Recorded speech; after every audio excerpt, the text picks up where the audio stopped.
was completely demolished is going and seeing where the action is taking place without any retaliation. What is one of the most valuable tools that you have used in your career? Gemba. With just one image and the right prompt. With just one image and the right prompt, you won't believe what I was able to generate using Grok. Let's get into it. What is one of the most valuable tools that you have used in your career? Every business is at a different stage in its evolution, so it's not one size fits all. However, I would say one of the most important ones is really understanding the concept of Gemba, which is actually a Japanese term for actual place. What it really means is going and seeing where the action is taking place, where the work or the value that's being created in your company is actually happening. And it's important, go with a cross-functional team, get as many perspectives as possible, but actually going and seeing where that work is being done and understanding the processes behind it. So one of the common themes that I see is many times people at the top of an organization are disconnected with what's actually happening within their organization, or they're being told what's happening, but it's not really accurate. So one of the, I think, most valuable tools is probably implementing Gemba. I want to make a disclaimer here. Everything that I discuss in this video is with the intention of making businesses better, stronger, and more successful, because it's going to really be evolving quickly. In this AI management workshop, my intent is to take some of the experiences that I've had and apply AI tools that we have today just to see what kind of output that we are getting from the AI. The reality is we have to adapt to it. And I have to say, after doing this video, it took me some time to pick my jaw up from the ground because of some of the information that I was able to get. Please consider subscribing. Make sure you stay ahead with me, because I'll tell you, if you're not using these tools on a day-to-day basis, you are really putting yourself at risk. It's not even, I can't even say long-term, it's in the short term. So how I've used Gemba with clients. Whenever there's an issue that occurs, it's important to go and see and understand where the issue occurred and why. So that means rolling your sleeves up and getting in the trenches without any retaliation. When you're implementing Gemba, one of the most important things is ensuring that there are no negative consequences to the individual that may have caused that issue. You want to build a culture where people are encouraged to show you rather than to hide information. So no penalizing is a very critical component of Gemba. Doing it objectively, asking questions, but understanding where the issue occurred, what we could have done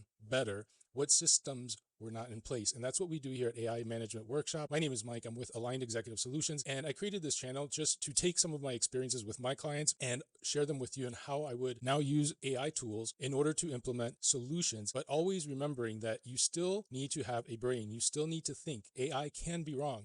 You need to use multiple different platforms for AI. So getting back into Gemba, going and seeing, and do you know how many times you might walk past an issue and not realize it's an issue because you've been in that same environment for so long? That's kind of what we're trying to do here with Gemba. I did an experiment. This is not to pick on anyone or any business. This is only for demonstration purposes. One of the things I did was I went on a hike.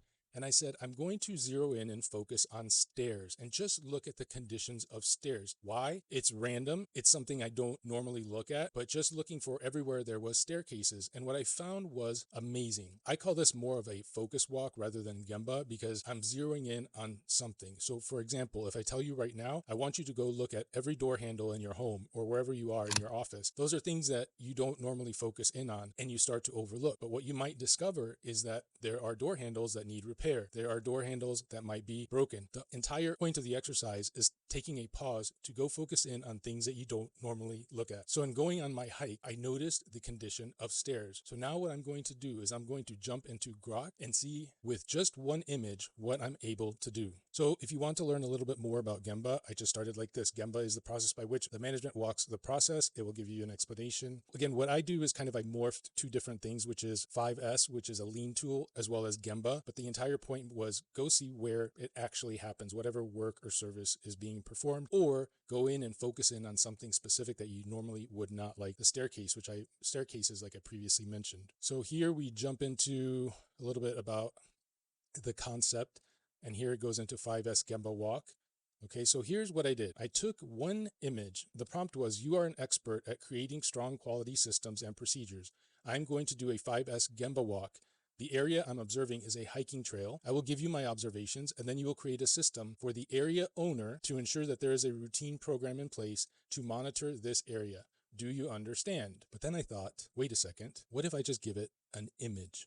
What will it do? So I took an image of this actual staircase, which you can see right here. What I found was it was completely demolished, presented a tripping hazard. And as always, I like tying things to what is the cost on the bottom line? What is the impact if someone should trip, break a leg, and end up suing the city for not having repaired this? So let's see what it does with just an image. I was honestly so blown away by this of what it could do. So it determined the observation summary here, and it took the 5S approach. The 5S stands for sort, set in order, shine, standardize, and sustain. So it was able to detect broken and splintered wooden planks. Steps in the foreground appeared damaged and detached. Scattered small rocks, twigs, and gravel on the path. So you can read that on your own. You can pause the video here if you'd like. I'm going to move forward just to show you the types of content that you're getting as output. Routine monitoring and maintenance systems for hiking trail. So it generated, as an expert in quality systems, I've designed this as a comprehensive actionable program tailored to the area owner. That could be the park manager, conservation authority, or a landowner. It's based in lean principles, integrating 5S with Gemba walks for continuous improvement. This is blowing me away. Purpose and scope, responsibilities, who owns it, frequency and schedule, procedure for the 5S Gemba walk, a 5S audit checklist. Is this not mind-blowing? Tools and resources. Now, as always, I like to link everything to what happens if I do nothing. What's the impact to a business's bottom line? So what are all the cost implications if no action is taken? Escalated repair and maintenance costs, liability and legal costs, environmental and regulatory costs, economic and operational losses, long-term and intangible costs. So many times my point here is we fail to look at things that may impact our bottom line beyond just revenue. So how do you mitigate the risk? So now here was what really blew me away. I said, let me have an OSHA inspector critique the checklist. Critique your checklist from the standpoint of an expert OSHA inspector. Overall, it's a solid foundation. Gave me all the strengths, all the weaknesses, and it rated, look at this, in a real inspection, these gaps could result in serious citations, especially if an injury occurs. Fines start at $16,000 per violation. Again, I'm not picking on the city. I'm just highlighting that I walk past these stairs all the time. Never noticed it until I picked something and went to go look for it. It also gives me recommended enhancements. So you revise by incorporating suggestions from your critique, and there we go. Fascinating, right? So many people I hear are afraid about AI. It's here to stay.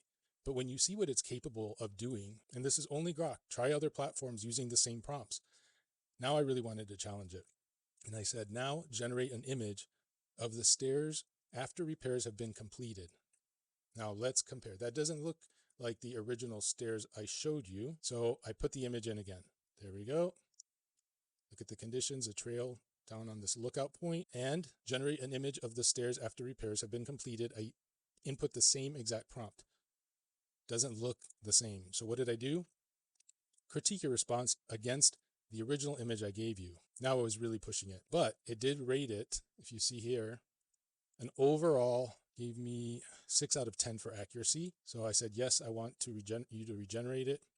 And now we get much closer to the original image. So that's how you can use these AI tools. I hope you found this of value. If so, please consider subscribing to AI management workshops. I'm a solutions provider for businesses and would welcome the opportunity to connect with you and perhaps hold a customized workshop with your business, with your company. But the entire goal here is to make you better. It's not to point out anyone's fault. It's to use these tools, open our eyes, look for issues, get in the trenches, just like we did with Gemba. If you know someone that might benefit from hearing this, share the video with them. I look forward to seeing you in the next video.